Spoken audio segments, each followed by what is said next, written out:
We were discussing the halachot of Keli Shemelachto leisur. So let's continue with that halacha, and a very important halacha actually. What's the halacha? We explained already with halachot Muktzeh of a Keli Shemelachto leisur, something that inherently is used for something that's asur on Shabbat. That there are two conditions where you'll be allowed to move them. One is the tzorach gufo, or the tzorach mekomo. Let's say I need this place where this hammer is situated on. I'm allowed to move the hammer because it's sitting on my table. I want to eat dinner, or if I want to use the hammer to break open nuts. That's the classic example we gave. So now, what about I want to use this place? The hammer's on the table. I want to eat dinner here, so I'm allowed to pick it up. Do I now have to drop the hammer as soon as possible, immediately? So Halacha explains that, in fact, once you pick up the Keli Shemelachto leisur in a permissible way, you're allowed to walk and put it in its normal place, and you don't need to drop it immediately whenever you have the first opportunity to do so.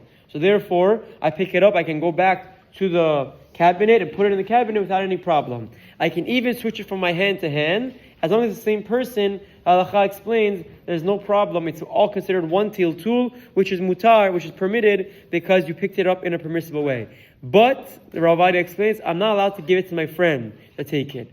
If I hand it off to my friend, he can't move it anymore because his initial tool, when he started moving that hammer, it wasn't done in a permissible way, and he doesn't have this leniency that the first person who picked it up does, because the first person who picked it up did it in a permissible way. He can take it wherever he needs until he finds his proper place back. Now, what about if someone accidentally picks something up? He did it. It wasn't permissible. He picked up something Keli Shemelachto leisur, and it wasn't in a mutar way.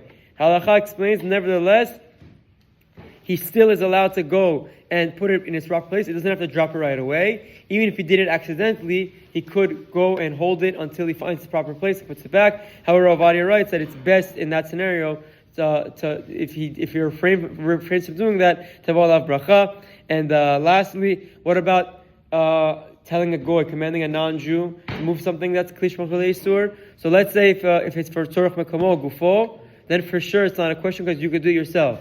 But even for the item itself, so the item itself doesn't get stolen or doesn't get damaged, which for us, we're not allowed to move a Keli Shemelachto leisur. Nevertheless, Rav Ovadia writes that you'll be allowed to instruct a non-Jew to move this Keli Shemelachto leisur if you're trying to save itself from any damage or from overheating or anything of the like, because when he's telling the non-Jew, it lowers 1 degree, and it would be mutar even for the tzorach of the Kli itself. These are a few practical cases of the Keli Shemelachto leisur. Have a wonderful day.